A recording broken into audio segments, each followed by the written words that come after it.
Hello, everyone. I'm Karyn Edison, Vice Chair of the Democratic Party of Lee County, and I'm here with Keith Edison, and I'm here to help review some of the activity of the state legislature. Welcome to Political Perspectives.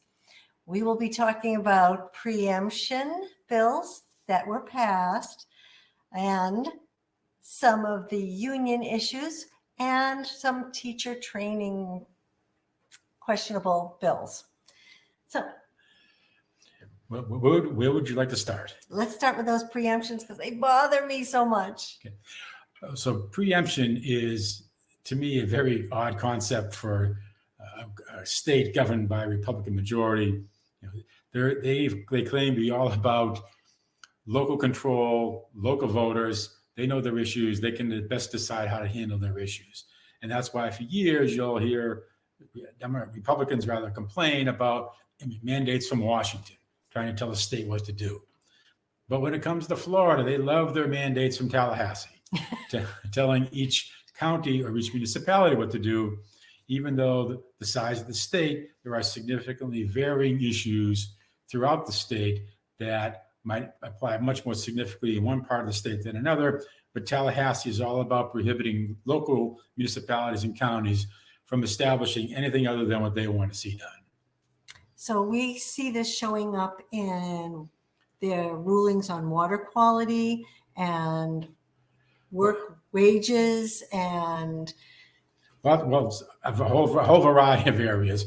On the wages front, they passed a bill that prohibits municipalities and counties from establishing a minimum wage other than that set by Tallahassee or the federal minimum wage, which is even lower. So even though the economic conditions in one part of the city, let's say Naples, has a much higher cost of living than other parts of the state, or even Fort Myers, where we are here in Lee County, that the county or the city can't require a minimum wage other than what the state sets.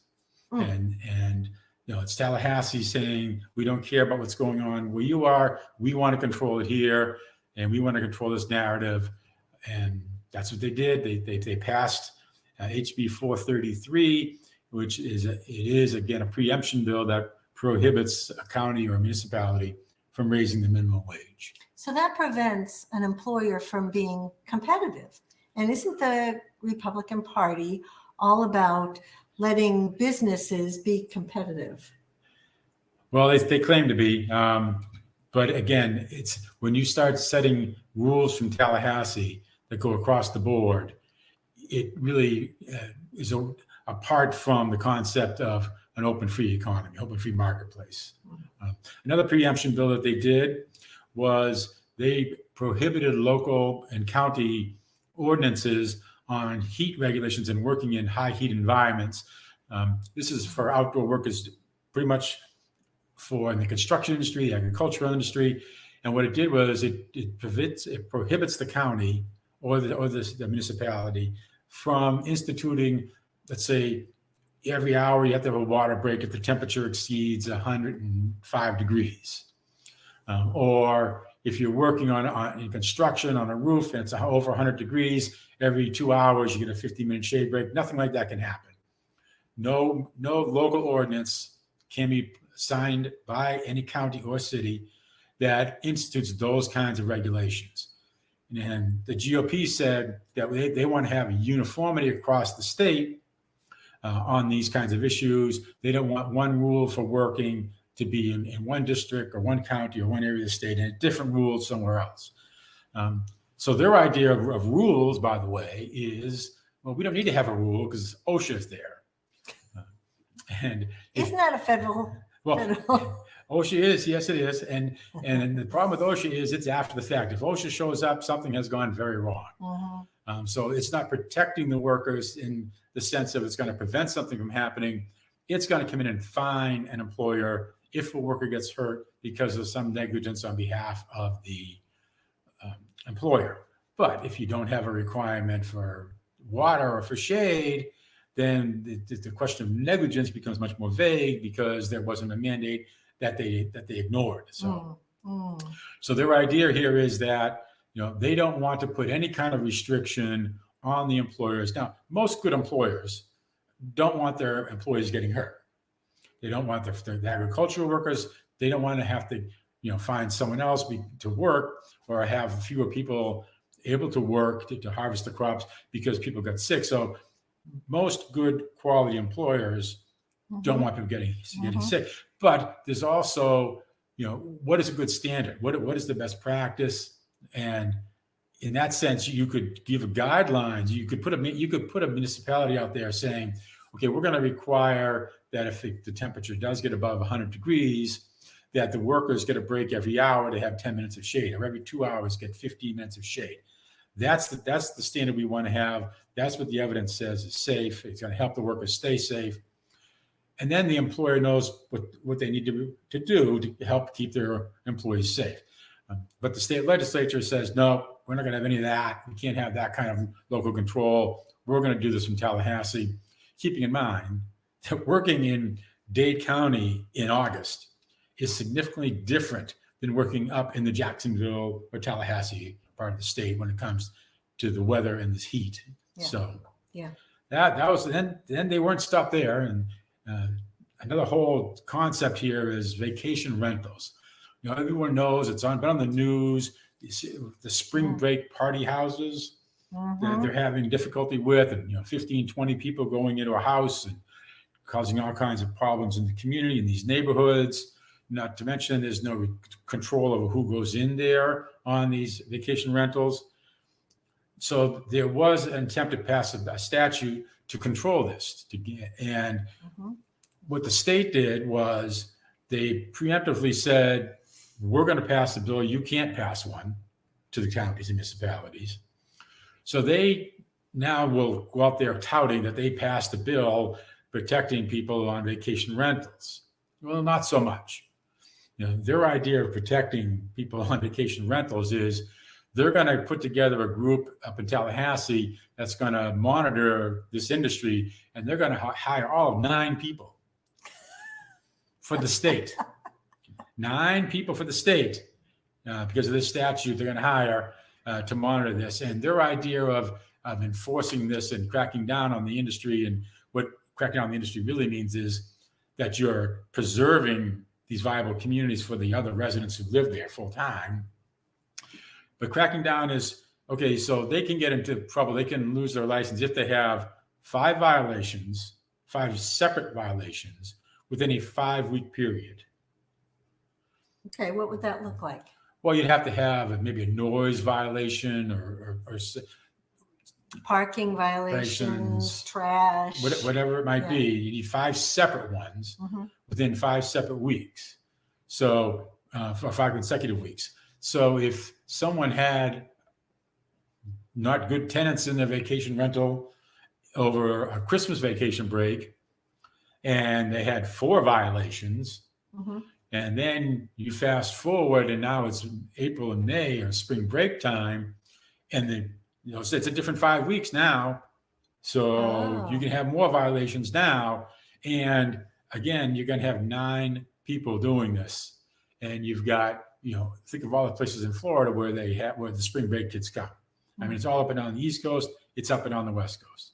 Everywhere from Naples, Fort Myers, all the way up Panama City on the Gulf Coast. West. And you've got, and then on the East Coast, I mean, all the way down the coast. Daytona, Fort Lauderdale, Miami, I mean, everywhere. Jacksonville. So the 9 people, I'm sure, are going to be able to keep busy. That's for sure. But that's the Republicans. And so they throw us crumbs to make it look like they're doing something, but they're really not, because it's ineffective. And that's very similar to what they did. We spoke about this bill before, the bill prohibiting the complaints against police officers and corrections officers from citizen oversight. The bill they passed, the first part of it says that the sheriff can establish a community oversight to review the policies and procedures of the organization. Well, okay, so I don't know too many police departments that have a policy that says that you can violate civil rights. Right. Yeah, that's not in the policies. The rub here is, what is what's happening actually in reality?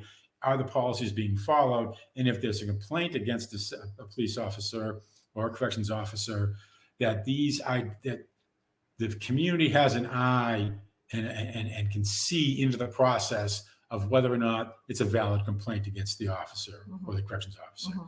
And, the legislature did all this on the guise of police officers' Bill of Rights. Now, for those of you who don't know, I'm a retired police chief. I've spent 38 years as a police officer. I'm all about police officers' Bill of Rights, but the police officers' rights don't supersede the community's rights.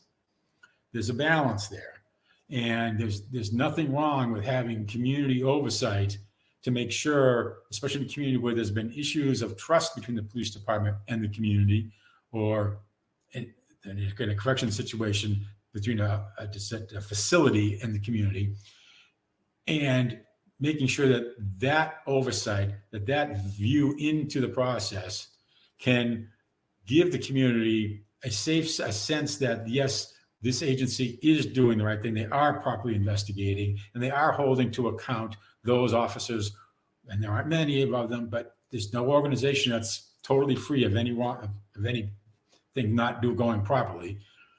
And when it's found out, that it's properly addressed. And that's what, so what did the legislature do? Well, they created something that made it look like they were okay with citizen oversight, but in reality, they prohibited citizen oversight of the actual complaint review process. Right. So preemption lives on in the state of Florida, and in Tallahassee, the GOP seems to be just about fine with it. So, because they use it a lot. Yes. We also learned about this anti-union bill that came through this past week. Again, it's a continuation of the anti-labor momentum that the GOP, the supermajority, and the governor have been running with for the last few years. This was House Bill 1417. So now what has to happen is, if there is a union that's out there that represents workers, that they have to be recertified every year. Typically, when a union gets certified, they're in until there's an action to decertify the union, or to remove or to bring a different union in. So once you're certified, you're certified. This bill requires the annual certification, and it also requires that 60% of the membership of the employees, rather, are members of the union. So it's going beyond a majority of the workers. It's requiring a supermajority, or a 60% majority, as opposed to 50.1% of the employees. They also have made it more difficult for the union to function, because they're going to require that no dues can be deducted from their salaries. So the paycheck they can't have the dues automatically put in. They also are now requiring a certified public, a CPA's independent audit annually of the funds of the union. And they argue, well, if you're not doing anything wrong, you shouldn't be afraid to have the audit. The issue here is that it's another outside expense. If you've got a small local union and that might represent 20 people somewhere, janitors in the school, food service workers somewhere, that they now have to go through this expense. Now, the real rub here is that they're making unions very difficult, except for the unions that support them. So if it's a police officer union, if it's a fire department union, if it's a 911 union, if it's an EMT union, if it's any kind of first responders, they don't have any of these restrictions. They don't have to recertify. They don't need 60%. They don't need any of these. Those are in effect. Teachers unions, they have to recertify. They sure do.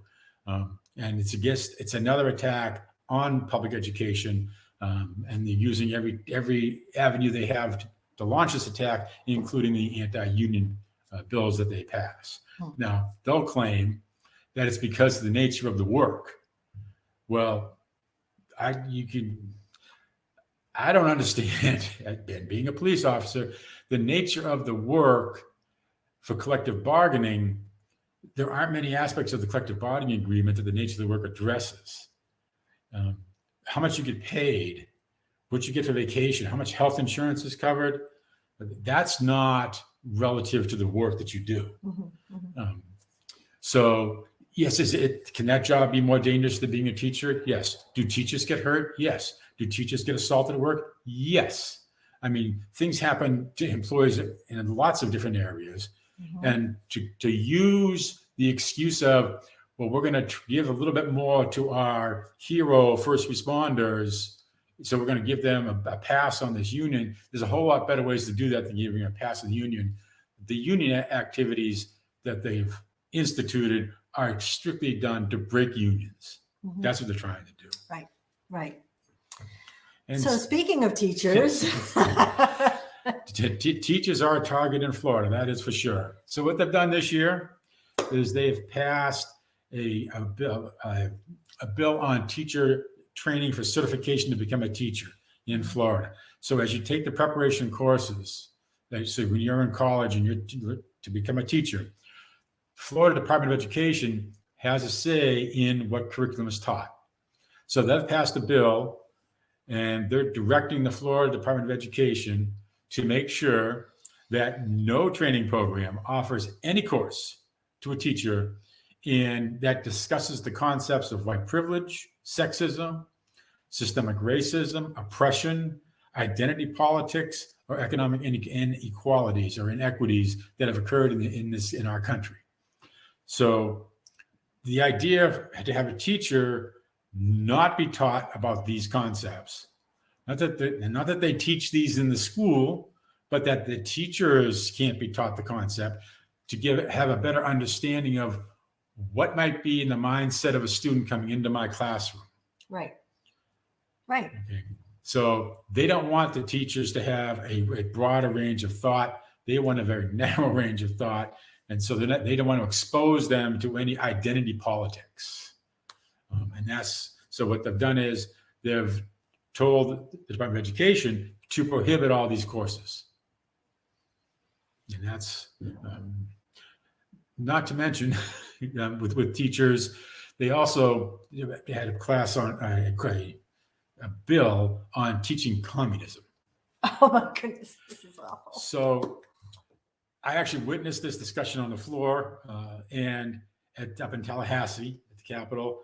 And there was a discussion about, well, to begin with, the bill talks about establishing a curriculum K through 12 for teaching communism in the 20th century to present and its effects. K through 12? K through 12. So a member of the legislature stood up and inquired as to what would you be teaching about communism in kindergarten? And the sponsor of the legislation said, there's nothing in the bill that has the word kindergarten anywhere in it. You're right. It doesn't.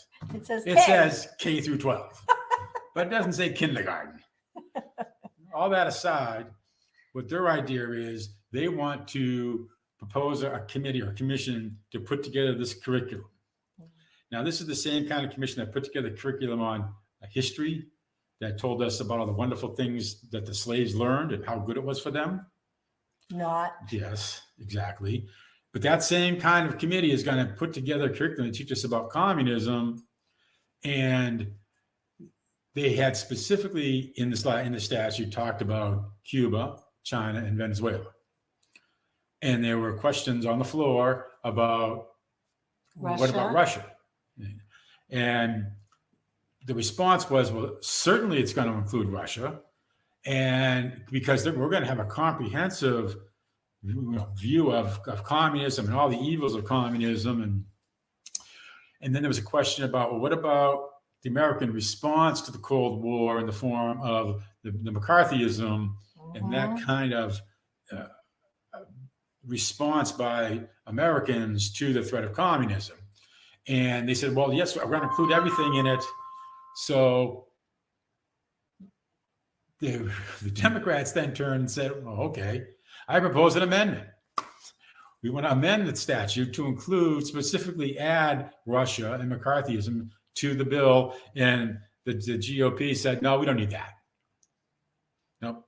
Well, then why did you need Cuba, Venezuela, and China? It's just the inconsistency is just so absurd, from I don't want Washington telling Florida what to do, but it's okay for Tallahassee to tell the various counties what to do, to this bill where it's, we don't want to tell the legislature that they have to do. It's crazy. And the idea of they'll get it right when they do the curriculum. And the counter argument to that is, what's the harm if you include Russia and you include or North Korea or and you include McCarthyism in there? Then as they put their curriculum together, they will know without a doubt what the legislative intent was. When you leave those out, you open the door for this commission to be able to put in what they think is more important and may leave out what they want because there was no specific reference to it. The other aspect of it is, if you look at how the commission is going to be made up, it's as the bill stands, it's the speaker picks someone, the president picks somebody, the governor picks three, and then someone from the University of Miami, and then a think tank that works at, I think, the University of Miami. So 7 members, 5 of which are controlled by the GOP legislature. So clearly favoritism toward Russia, which is coming directly from their candidate for president. Well, if it walks like a duck and quacks like a duck. Yes. Don't think pheasant. Right. So that's kind of what they're up to. That's what they've been doing. We'll wait now to see how many of these get the governor's signature. But clearly, Tallahassee is fully embedded in their identity politics, and that's perfectly fine because it's their identity politics. So right. Well, thank you for joining us on Political Perspectives. I'm Karyn Edison, and this is. And I'm Keith Edison. And again, please don't forget, the most important thing you can do is to vote. Yes. Be a part of the process and vote. And you can vote these people out. That would be a good thing to do too. Yes. Bye for now. Thank you.